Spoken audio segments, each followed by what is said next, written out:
Today we're gonna bring a nice beautiful sink. This could be for your kitchen.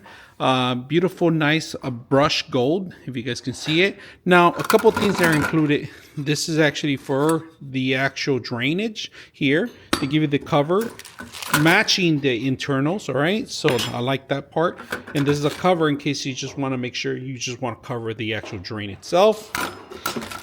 This is very important because these are the actual mounts for the bottom part where you're gonna, or the sides where you're gonna mount it to, right? Including with it, along with extra rubber hands and stands for each corner. And let's take a look at the actual grill itself. The grill comes off, right?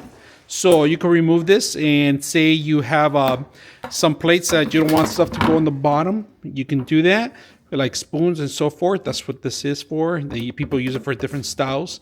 Beautiful, outstanding brushed gold sink. We're gonna mock it up for you guys to see how it looks on the kitchen. All right, if you guys can see the sink, this is a sink pretty much. You can set up your own adapters, your own faucets if you want. It's up to you, but look at how beautiful it looks, all brushed gold when you set it up on your kitchen. So when you're gonna cut it, go at least 1 or 2 centimeters. If you're gonna put this flush, you don't have to worry about it. It could go underneath your granite or your wood, whatever it is that you're gonna set up on. But if you guys can see, it came out beautiful. You could set up your own faucets, all right? Your own 3 faucets or 2 or 1 if you want. It's up to you. My recommendation, you could go black or you could go gold. It looks real beautiful. Anybody that comes in your kitchen, they're gonna see a nice ambiance on the actual structure itself. Very beautiful, simple to install, simple to use.